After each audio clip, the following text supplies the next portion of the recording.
Welcome to Let Me Tell You. This is Miss Deeds. I just want to say this is not your average self-help space. This space is for the ones who have felt too much, who have held on too much, and have still showed up anyways. I started this podcast not to teach, but to connect and to talk about the things that we whisper to ourselves at night, the heartbreak, the healing, the hard-earned truths.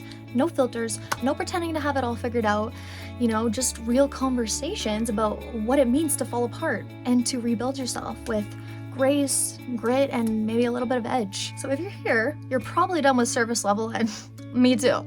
So let's get honest, let's get messy, and let's get free. Welcome to Let Me Tell You. You're exactly where you're meant to be. Wherever you are right now, you could be in your car, in your bed, or on a walk. I just want you to take a deep breath with me. Okay, so inhale and exhale. You are safe here. Today I want to talk about something that's been sitting pretty heavy on my chest lately.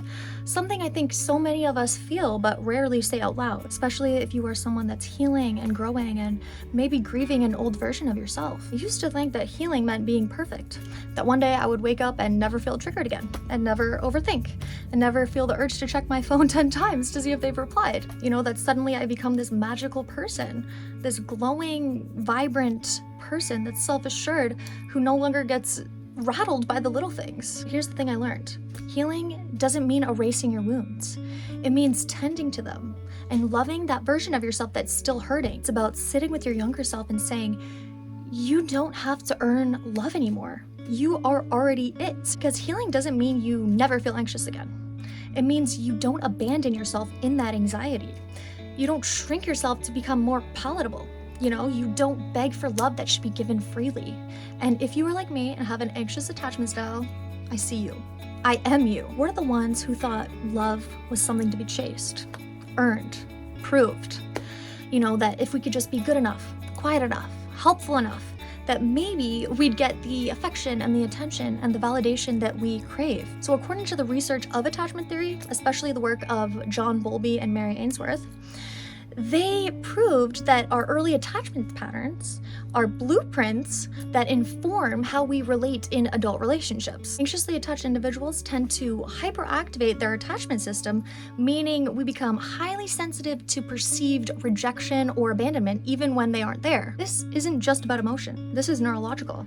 Our amygdala, which is our brain's alarm system, fires rapidly in moments of uncertainty, which makes it incredibly difficult to self-regulate. But you know what's not love?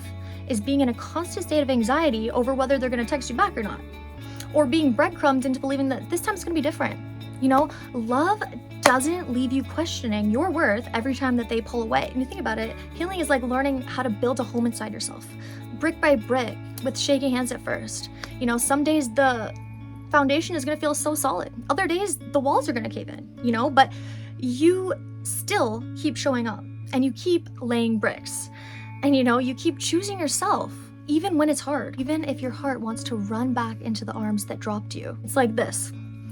Healing looks like deleting that number, not because you don't feel, but because you are choosing your peace over potential. It's like feeling the ache of the silence, but still not chasing the one who goes quiet. It looks like whispering to your inner child saying, we don't have to earn love anymore.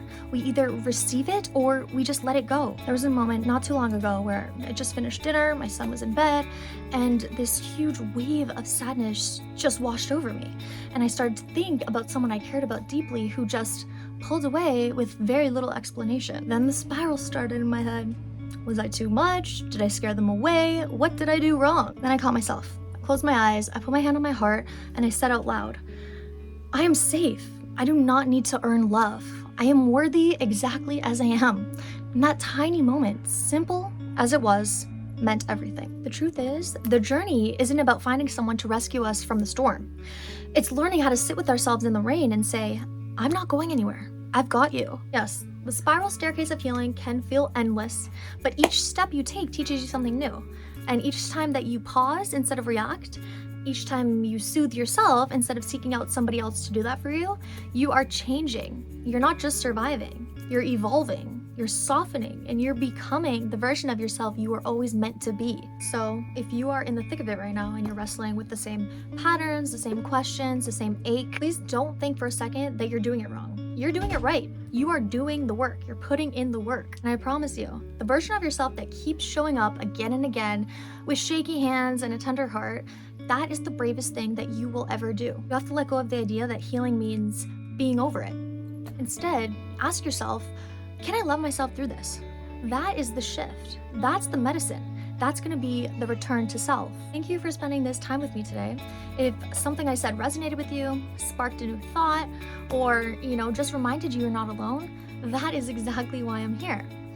You have to remember that healing is not a straight path, and none of us walk through it without stumbling. So until we meet again, be gentle with your heart, speak softness over your mind, and remember, you are not too much, you're not too late, and you're certainly not broken. You are in this beautiful process of becoming. Anyways, I hope you enjoyed this episode of Let Me Tell You. Miss Deeds, here I am. And I will speak to all you beautiful people later. I hope you have an amazing, amazing day filled with abundance and love and peace. Bye, guys.